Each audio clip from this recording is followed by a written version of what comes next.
Il a même écrit quelque part, certains mésomorphes nerveux à tête large auraient tendance à développer une musculature extravagante et pourrait être aussi destructeur dans une société humaine qu'une chouette lapone dans une colonie de lièvres d'Amérique.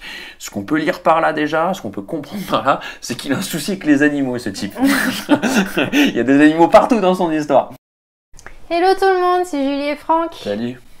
Aujourd'hui, on est de retour pour une autre vidéo et ça sera sur les morphotypes. L'origine des morphotypes. Donc, si vous êtes nouveau sur cette chaîne, ou nouvelle. On parle beaucoup de sport et de nutrition, de bien-être, de tout ça. On aide les gens à se sentir mieux dans leur corps à travers l'alimentation sans frustration, le sport intégré de manière sans prise de tête dans le quotidien. Donc si c'est ce qui vous intéresse, n'hésitez pas à rester et à nous suivre sur les différentes plateformes. Donc on est sur YouTube, on est aussi sur Instagram et sur des plateformes de podcast. Enfin tout ça, ça sera dans la barre d'informations. Donc n'hésitez pas à y jeter un petit coup d'œil. Merci. Les morphotypes. Les morphotypes. Alors déjà, qu'est-ce qu'on a à dire sur les morphotypes? Nous déjà, de base, on va vous donner notre point de vue. On n'est pas du tout enfin on ne croit pas du tout en cette théorie. Il faut rappeler que c'est une théorie. On ne croit pas du tout en cette théorie. Elle a été démontée par le passé par des études ou même, enfin des études, des articles, des courants de pensée. Mais nous, on va vous expliquer en fait tout simplement notre point de vue, pourquoi déjà les origines, qu'est-ce qu'on en a fait maintenant, en quoi on les utilise et pourquoi c'est pas forcément bien. On vous parlera aussi de personnellement les expériences qu'on a fait par rapport à tout ça. Du coup, il y a 3 morphotypes. Ouais. T'as vu ça? Il y a quoi? Alors... J'ai marqué là. Lis les noms. On a les ectomorphes, ouais. Les mésomorphes et les endomorphes. Très bien. Moi, il me semble que je pensais être ectomorphe, mais je vais voir si c'est bien ça ou pas. Ouais. Après, ça dépend. On vous dira peut-être que c'est du n'importe quoi, mais restez jusqu'à la fin et vous le saurez. Moi aussi, j'ai toujours été classé comme ectomorphe. Ouais. Hein. Mais enfin, juste pour dire que moi, j'ai été aussi... je suis allée voir sur internet quel morphotype je suis, etc. J'ai regardé, ah oui, je me vois bien dans celui-là, ah oui, celui-là. Donc je me suis dit, bah voilà, je suis ectomorphe et maintenant je vais voir si j'avais raison ou pas. Ouais, et c'est en fait des trucs qu'on entend dans tous les sens. Ah, t'es sec, mais ça c'est normal, t'es ectomorphe. Ah, t'arrives à prendre du muscle facilement, c'est normal, t'es mésomorphe. Ou enfin voilà, c'est des trucs... et nous, on voudrait vous expliquer pourquoi on n'y croit pas, pourquoi on n'est pas de cet avis-là. Déjà, j'ai mon PC sous les yeux parce qu'il y a pas mal de trucs décrits. Déjà, il faut vous parler directement d'où ça vient, de qui a créé ces classifications et pourquoi. Alors déjà, qui a créé ça? Donc ça date des années 40.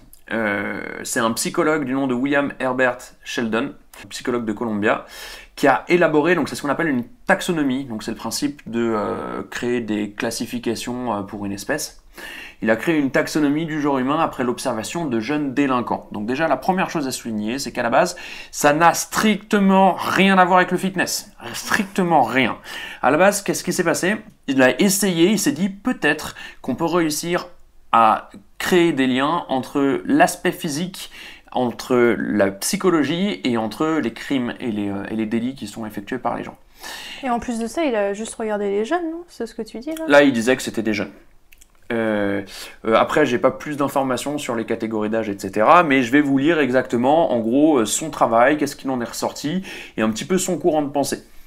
Donc, il a créé 3 grands morphotypes que Julie nous a présentés tout à l'heure. Ectomorphe, mésomorphe et endomorphe le dernier. Endomorphe. Donc déjà, juste vous les présenter très rapidement, on les utilise encore aujourd'hui, mais l'ectomorphe c'est le tout mince, tout grand, tout ça. Le mésomorphe c'est celui qui arrive à être musclé, qui est assez sec, et l'endomorphe c'est celui qui est en embonpoint.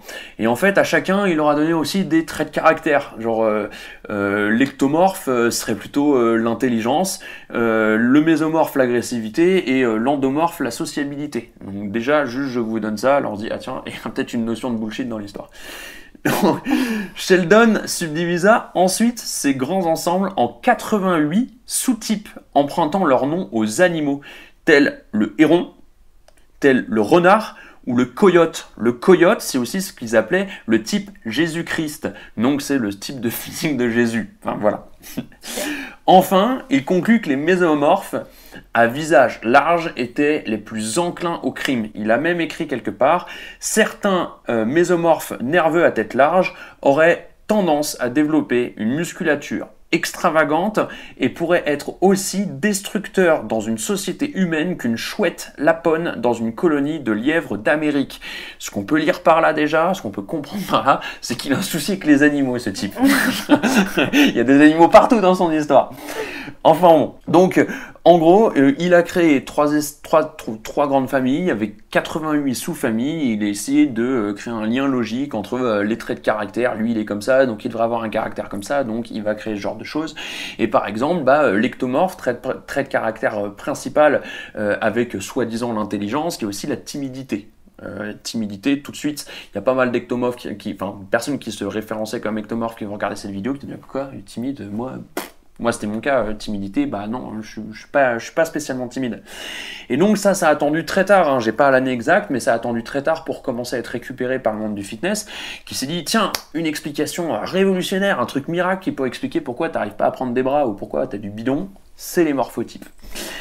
Et donc on peut voir directement que ça avait déjà aucun lien avec la base du truc. La base du truc, on le rappelle, c'était les crimes et la psychologie, c'était certainement pas ton évolution dans le fitness.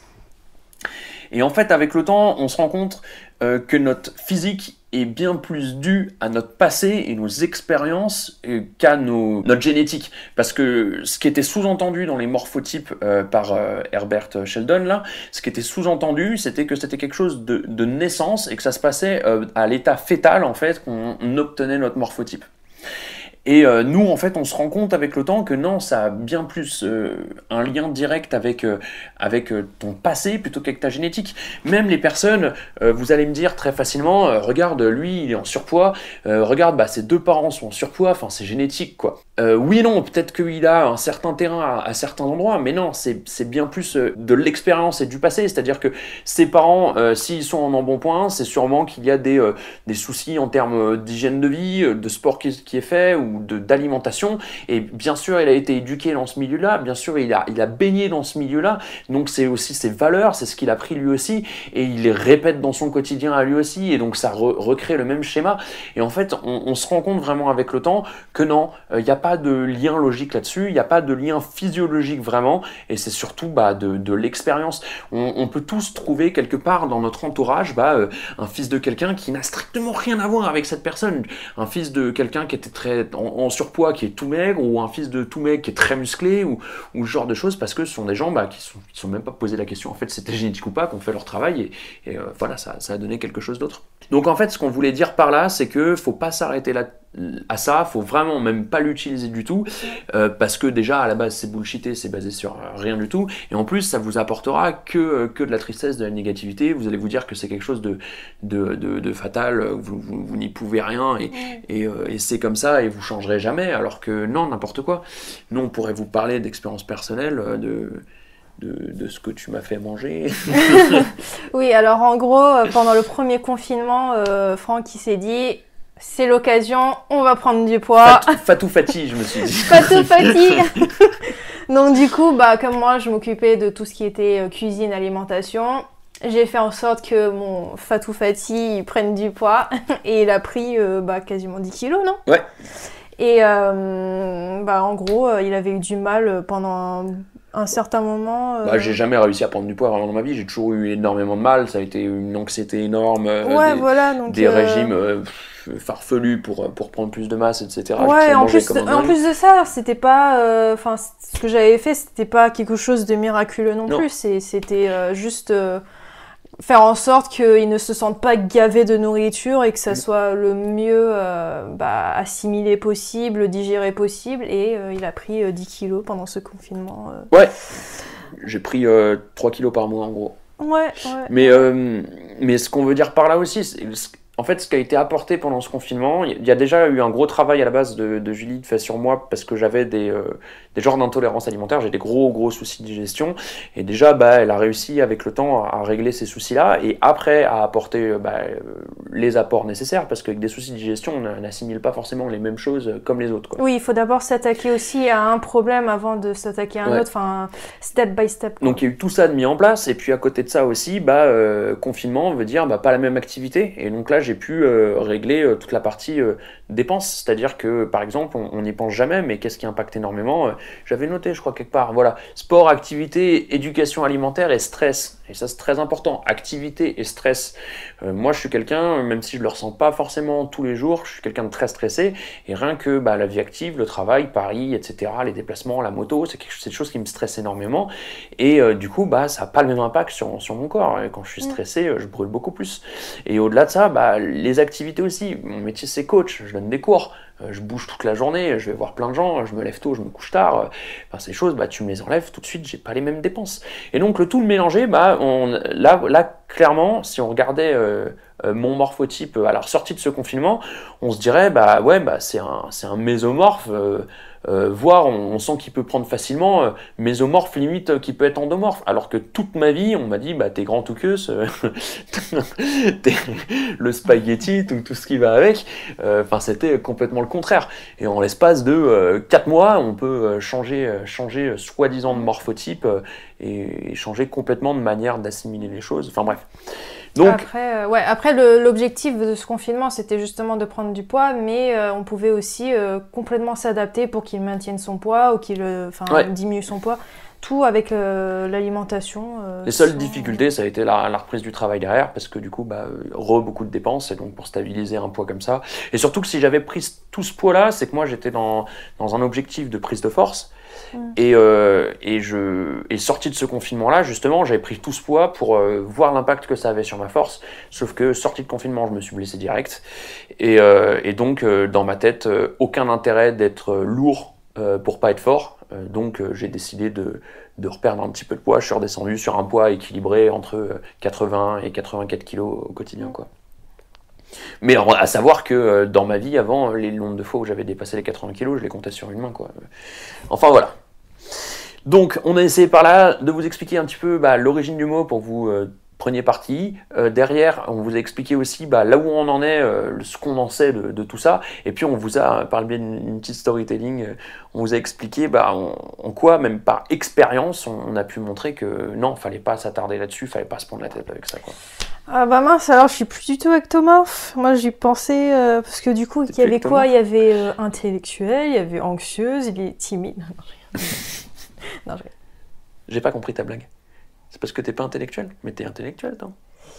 Oui, non, c'est pour ça, en fait, quand j'étais en train de regarder dans quelle catégorie je tombais, je pensais être dans ectomorphe, mais parce qu'il y avait tout ça. Mais au final, il n'y a pas de catégorie.